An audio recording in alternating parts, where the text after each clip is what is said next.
Makar Sankranti India में अलग अलग नामों से सेलिब्रेट की जाती है। साउथ में केरला में पोंगल के नाम से, नॉर्थ में मकर संक्रांति या फिर खिचड़ी संक्रांति के नाम से, पंजाब में लोहरी के नाम से, गुजरात में उत्तरायण के नाम से। तो क्या साइंस है मकर संक्रांति के पीछे, ये समझने के लिए आपको पहले समझना पड़ेगा कि विंटर सॉल्स्टिस मतलब उत्तरायण क्या होता है। अभी इंडिया का जो लोकेशन है वो इक्वेटर के ऊपर मतलब नॉर्दर्न हेमिस्फीयर में, और हमारे यहां पे जब विंटर शुरू होता है या फिर विंटर होता है तब सदर्न हेमिस्फीयर पे समर होता है जो कि दिसंबर के आसपास। सन की जो रेज है वो मैक्सिमम सदर्न हेमिस्फीयर में। ऐसा क्यों? क्योंकि अर्थ की जो एक्सिस है वो ऐसे सीधी नहीं है, वो टिल्टेड है बाय 23.5 डिग्री। तो सन रे जो है वो मैक्सिमम सदर्न हेमिस्फीयर पे आ रहे हैं। तो अगर आप ऑस्ट्रेलिया में हो जो कि सदर्न हेमिस्फीयर में, तो वहां पे समर चल रहा है। 21 दिसंबर पे ये जो सन के रेज है वो एग्जैक्टली परपेंडिकुलर होते हैं ट्रॉपिक ऑफ कैप्रिकॉर्न पे। ट्रॉपिक ऑफ कैप्रिकॉर्न क्या है? एक इमेजिनरी लाइन है जो इक्वेटर के नीचे से पास होती है।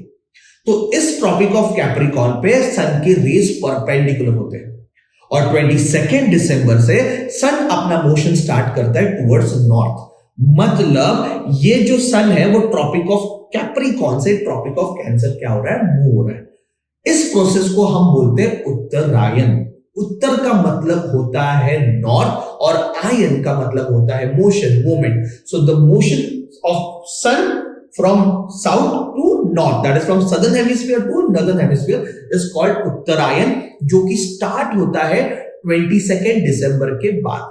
ये टेक्निकली राइट वर्ड्स नहीं है, सन का मोशन नहीं होता है, अर्थ रिवॉल्व होती है सन के अराउंड, और कहते हुए हम ऐसा बोल रहे हैं कि सन मूव हो रहा है from southern hemisphere to northern hemisphere. और इसलिए हम बोलेंगे कि 22 दिसंबर के बाद से उत्तरायण स्टार्ट होता है, और उसके कुछ ही दिनों के बाद दैट इज 14 एंड 15 और 15 जैन के आसपास हम सेलिब्रेट करते हैं मकर संक्रांति।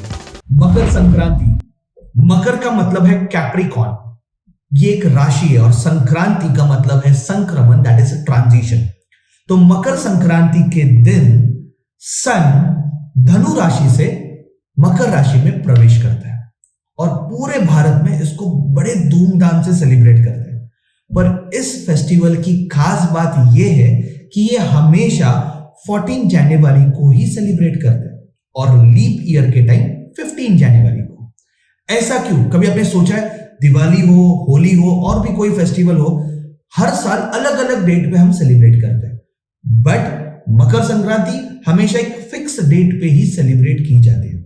उसका रीजन ये है कि ये एक बहुत बड़ी सेलेस्टियल इवेंट है, एक बहुत बड़ी खगोलीय घटना है, क्योंकि इस दिन के बाद दिन बड़े होने चालू होते हैं और रातें छोटी होनी चालू होती है। मतलब सन अपना मूवमेंट कर रहा है सदर्न हेमिस्फीयर से नॉर्दर्न हेमिस्फीयर पे।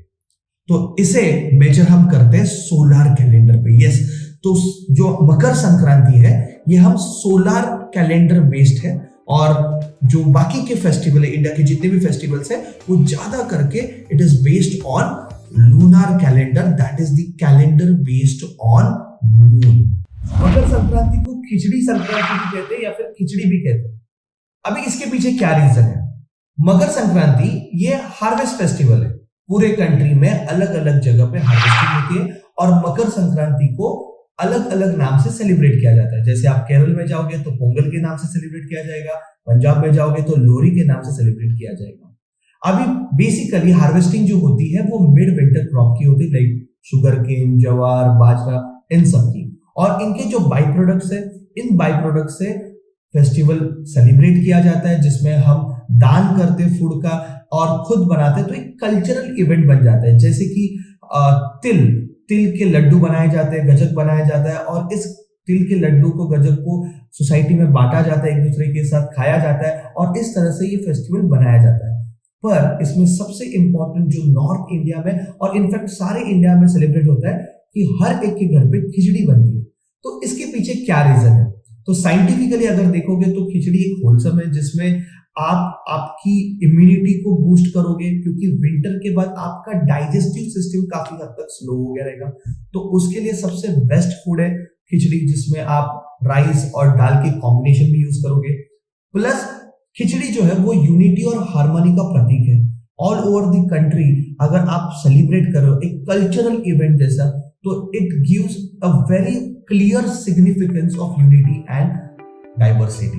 सो फिजिकली एंड कल्चरली दोनों वे में khichdi plays a very important role. तो इस तरह से खिचड़ी खा के, खिचड़ी पका के, खिचड़ी बांट के, दान करके मकर संक्रांति फेस्टिवल सेलिब्रेट किया जाता है.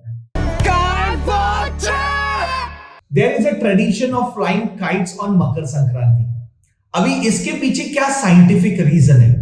मकर संक्रांति जो कि विंटर, एंड ऑफ विंटर में आती है, तो क्लाइमेट जो है वो ड्राई है, थोड़ा सा कोल्ड क्लाइमेट है, और इसके वजह से ना बहुत सारे लोग बीमारियों का शिकार है. तो जब आप धूप में बाहर जाते हो पतंग उड़ाने के लिए, तो डेफिनेटली ये जो सन रेज है वो काम करती है as a healing property. Okay, plus अपने को विटामिन डी भी मिल रहा है, तो जिससे अपना बोन हेल्थ डेफिनेटली इंप्रूव होगा. तो ये ट्रेडिशन जो है उसके पीछे भी एक साइंटिफिक रीजन है जो पहले से चला आ रहा है.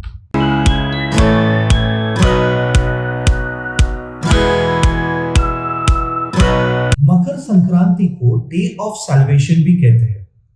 अभी इसके पीछे की क्या कहानी है? तो महाभारत में भीष्म पितामह जो थे, उन्हें इच्छा मृत्यु का वरदान था. तो उन्होंने मृत्यु के लिए मकर संक्रांति का दिन चुना, इसीलिए इसे डे ऑफ सैल्वेशन भी कहते हैं. और ये मिथ है, ये माना जाता है कि मकर संक्रांति के दिन अगर किसी की मृत्यु होती है, डेथ होती है, तो उन्हें डायरेक्ट मोक्ष प्राप्त होती है. एक और माइथोलॉजिकल इवेंट ये भी है कि मकर संक्रांति के दिन ही देवी गंगा कपिल मुनि के आश्रम पहुंची भगीरथ के साथ, और इसी दिन पे भगीरथ ने के जो पूर्वज थे उनके सारे पाप धुल गए.